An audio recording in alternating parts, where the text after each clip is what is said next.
Afterwards, it was Mark's turn, and his wasn't quite as terrible. It was just a short 30 minutes or so, unlike Luke's useless hour and a half of stupidity of doing simple little gestures and a couple tips for dates and whatever, as if that would actually happen for a second time. Flowers, roses, actually more specifically notes, casual comments, presents, more useful things than what Luke had to teach me.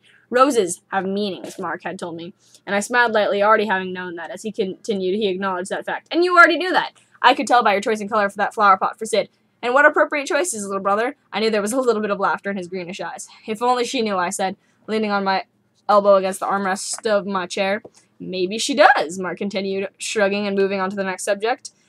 After Mark, there was Matthew, whose information was of less use though had more sentiment than Luke's ever did. Conversation topics. Only a few were truly dirty, while the rest were either bland and uninteresting or completely and utterly random. A+ for effort, Matt. Ask her if she still sleeps with a stuffed animal, he suggested. And when I raised my eyebrow, he continued under his breath, or if not, would she consider sleeping with you? I kicked him in the shin and told him to fuck off and continue. Now, Gregory's lesson was less of a lesson and more of a time for us all to hang out and be stupid, and for the other guys, flirt. Gregory had taken us to a couple of the lame tour shops and made us try on clothes that would help us emit swag. And yes, I know exactly what that means. Swag stands for secretly we are gay. All you people who think you have swag,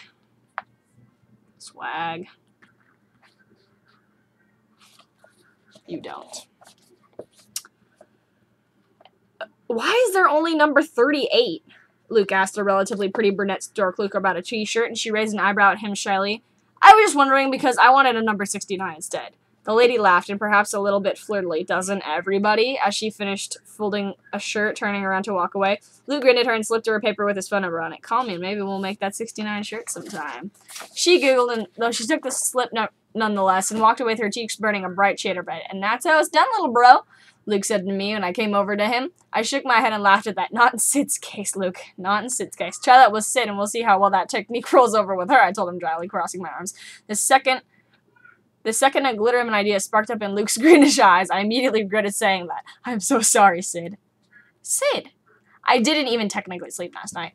Not really. It was more of me just ignoring the pills on my nightstand because now I'm convinced that Albert spiked the last ones and I'm not risking another horrifying dream again. I shut my eyes and tried to even out my breathing to help me sleep. Naturally, none of that shit worked, so I sort of just stared at the ceiling for about another hour or two. I rolled over on my side and saw the pot of flowers sitting there across the room by the door. Sighing and contemplating whether or not I should throw out the piece of crap, I rolled out of bed and walked absolutely toward the thing. I stopped in front of the table and numbly stared at the delicate blossoms. Blue and lavender roses, exquisitely tiny forget-me-nots. I picked a tiny forget-me-not from the bundle and was thrown back into my mind where the faint memory of the scene of my dream lasted. I crushed the flower between my fingers and the petals crumbled easily under my touch. I rubbed the little thing and the petals crumbled and ripped into nothing but useless remnants. I let the remains fall to the ground and picked up a pot in its place. Though I didn't drop it. Instead, I walked with the thing over to my computer and set it down next to the keyboard. I bit my lip as I started up the computer and chuckled sadly at myself for doing what I'm doing. I typed in the password, and once everything had loaded, I googled simply what was on my mind. Rose flower meanings. The forget-me-nots were easy to understand, though the roses, they were harder. Colors had meanings. I knew that much from Miss Silva. That may be the only thing she ever taught me. When I finally read through a couple websites, I just started laughing, loudly, bitterly laughing. I didn't care if Albert heard. I didn't care if BD heard. Everything was ridiculous anyways. Lavender and blue. Lavender was for enchantment, fascination, and adoration. Lavender was for love at first sight. Oh, and blue. Blue was for my eyes. Blue was for the desire, for the unattainable, the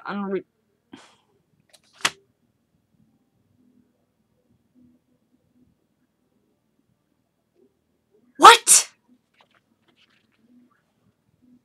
The fuck? The desire for the unattainable, the unreachable, that one thing, person that you can't have. Lavender and blue were for me. That's right, you ain't getting this body, bitch. I know you want my body. Ugh.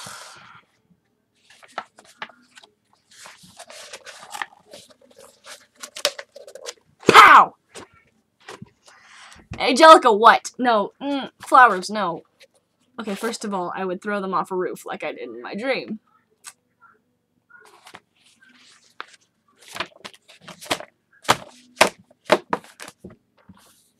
continue this. Lavender and blue were for me. With that, I just started blasting the cab throughout my room and quite possibly the entire house and ripping up the roses, plucking them each bare ironic petal by ironic petal. Blue, lavender, wanting to get away from John. Hate at first sight. Want for getting away from John. Hate at first sight.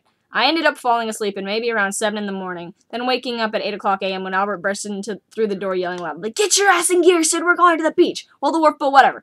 A moment after that, I realized where I was and what I had been doing. What is all of this all over my nice wooden floors? My nice wooden floors, I corrected him, sitting up in my desk chair and rubbing my eyes tiredly. And it's flowers. I just have issues, okay? Okay. Albert leaned down to pick up one of the petals that lay at his feet, and I automatically stood up and lunged at him. No! Don't clean it up. He straightened up and looked at me curiously before dropping the petal back on the floor. I would want him to clean it up. I don't want to see all that shit all over my floor. Also, I would, like, stomp on them. He straightened and looked at me curiously before dropping the petal back onto the floor. He smiled slightly and turned on his heel. Get ready for another in your case, beach day with John. Don't worry, this time the kids, your friends, the gospel siblings, and Gregory will all be coming with us as well, so you two won't be stuck alone. With that, he closed the door behind him, and I swore I heard chuckles that echoed through the halls with his fading footsteps. I sighed and looked around my room. The petals were scattered everywhere, and only a few roses and forget-me-nots were left in the pot, and that was only because I passed out. Pacing and destroying flowers seemed to be therapeutic for me for whatever reason, probably because the flowers were from John, actually. Whatever. I got ready quickly and glanced at myself at the mirror for a moment as I twisted the doorknob to leave. I stopped in my tracks and shut the door. Nope, I realized what I was wearing.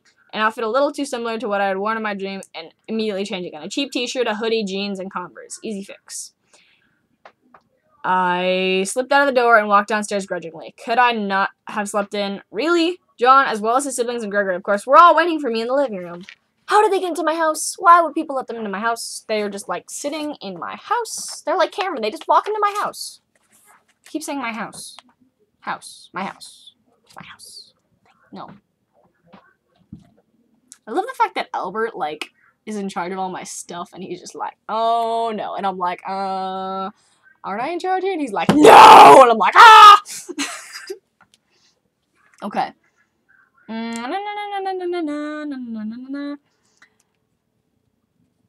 Could I not have slept in? Really, John is were waiting for me in the living room. The kids were all there as well, and I heard the faint sounds of my so-called friends raiding my pantry and refrigerator, possibly along with Albert. I passed right by the entrance to the living room after a glance inside and walked through the hall into the kitchen. I wasn't surprised to find several bags of chips open and the others eating it all like there was no tomorrow. Okay, who planned this stupid thing? I immediately started questioning them all. Planned what? Cameron asked me, looking too innocent for her own good. That! I exclaimed with frustration, gesticulating Natalie behind me. Vaguely towards the living room where the tourists were. Why are they here again? Who told them to show up? You did, didn't you? Jade said. No, I didn't, I replied in irritation. Then who did? Tegan asked, and we all looked at each other curiously. Angelica, I said to her accusingly. She gave me an indignant look and responded haughtily. Hey, I'll admit that yes, I did it before, but I swear to God, I did not do it this time. I glared at her for another moment before saying, well then, who did it?